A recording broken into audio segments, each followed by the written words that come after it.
That's right. Now, more than ever, more and more women are turning 40 and 50 and realizing they'll never be able to have a life outside of work to which they devoted their last 20 years. More and women are going to figure out too late that life's not just about chasing corporate dreams or being a strong, independent woman who needs no man. They'll realize that life's more about family, about having a partner, about giving birth, and about raising a family to see the younger generation grow old and prosper. They realize that life's more about giving, and not believing in ideologies that promote hatred and segregation of genders. And this is why more women will die alone today more than ever. Let's talk about why modern women are terrified of being single and alone, and how they'll probably end up living their entire lives without a partner and being too afraid to admit they made the biggest mistake of their lives by blindly trusting feminist ideologies. We have to know how this happened. These women, however, were brought up to think that the world owed them all they want in life. They were instructed on how to manipulate and take advantage of men, as well as how to make sure that they were the center of attention, and that these men were always accessible for whatever form of closeness that the women desired. They were also instructed that women may monkey branch from one guy to the next in order to advance in terms of resources, cash, social influence, and power, and that men are designed to be exploited and then abandoned. Modern women truly fear being alone as much as they fear single men. Both go hand in hand. The more single men they see, the more cause for anxiety they have. To understand this, we must first examine the fundamental physiology and thought processes of women. I've already talked about hypergamy in the past and how women are constantly seeking the ideal partner. Let me now talk about how women cherish their perception and self-respect. Many things will start to make sense and fall into place once you realize that. Women are the epitome of attractiveness and beauty. This is their key selling point and is generally acknowledged. Women are often utilized as symbols of lust and love since a woman's attractiveness is her most powerful tool. Some of the most perplexed ladies you will ever encounter today are single women over the age of 40. On the one hand, they'll claim they'd be okay to wait until they're 60 before they find the perfect person. But on the other, they'll be posting heartbreaking messages on social media about how they wish they could experience a man's love like their friends.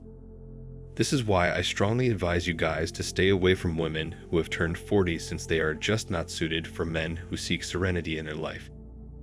Even noble ladies are conscious of this awful truth and freely confess that they erred by not meeting someone in their 20s and 30s. The remaining women delay having children, like imposing their ideals while spreading the gospel of tolerance and freedom, and feel oppressed simply for being female.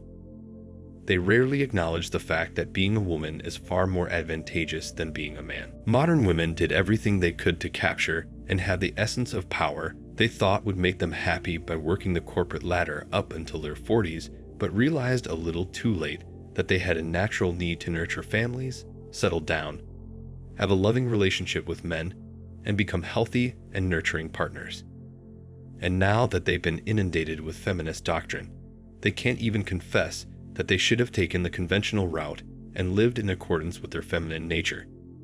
So, things aren't exactly going great for modern women in the world of dating, or for that matter, in life in general. And it's very tempting to simply blame men for all of this pain and misery. Modern dating is an absolute mess these days. You can therefore understand how it all began with women simply desiring physical intimate freedom and equality. The age of exploration for women was a brilliant notion, according to progressives and feminists, and it was a method to fight against centuries of patriarchal tyranny. Women are now advising other women to date numerous men at once and never settle, changing the original message. As a result of this, most women start to believe that all men desire from them is raw physical intimacy and nothing else, which may be very demoralizing. Interestingly, feminism has almost caged women and made it easier for men to tell the world how they've been misread and misunderstood. Women are disproportionately represented in undervalued occupations, are familiar with the harsh realities of the job market, and most importantly, find it dreadful to think of growing old. Even though this last statement is quite telling, the majority of women find it difficult to accept it because of their social conditioning. Women are afraid of getting old. They are afraid of being single. They are afraid of not being loved. Schools, the media, and the entertainment sector actively urge women to put off getting married and starting a family, while concurrently encouraging them to pursue other objectives such as pursuing an education, a career, or even many partners. By the way, the word partners refers to casual flings and one-night stands rather than long-term relationships. Social conditioning is incredibly harmful and potent. Modern women who fall for it will go to any lengths to protect the beliefs they hold dear.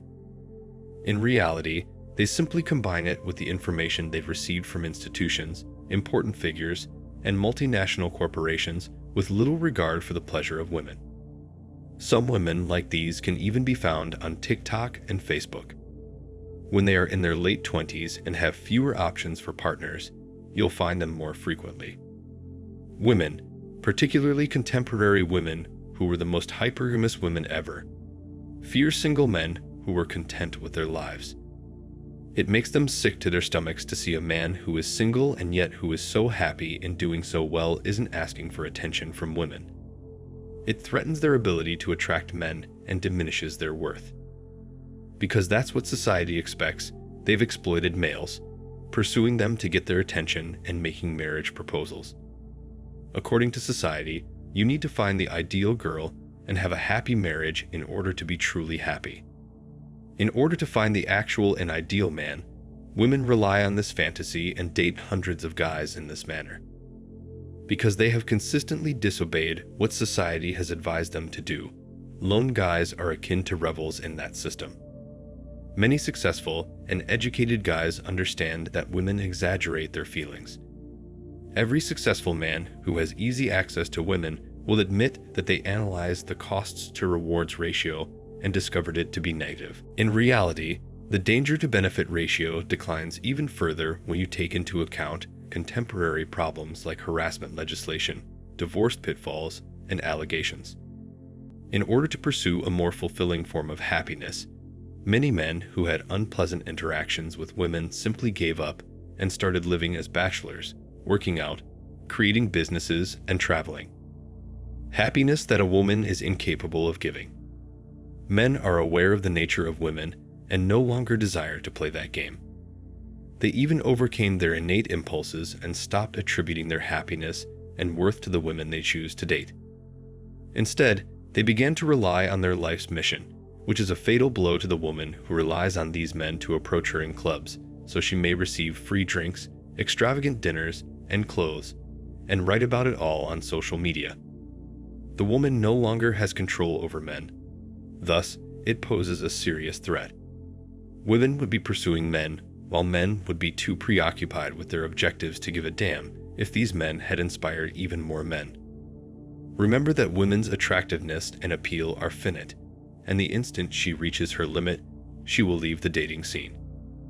Women gain power by portraying weakness because it motivates males to step up, get involved, and take care of them. Males will, however, go their own way and look for other reasons for existing in addition to defending women as women assert their power more and more. If women don't need our protection, why are we still around? While women want men to stick by their sides, look after them, and listen to their problems, they also want men to think they are independent of us. The most important realization a man can have is that women are significantly more afraid of single men than men are. The majority of unmarried men are honest. They are single because they lack sufficient value. And so, modern, as I've said before, more and more women will die alone today more than ever because they failed to live up to their nature, and instead blindly followed an ideology that had them running the other way, chasing careers and away from the happiness of raising a family with a partner. Thanks for watching Man Reacts. Let me know what you think. Please hit the like button, and as always, subscribe to the channel for more content for men.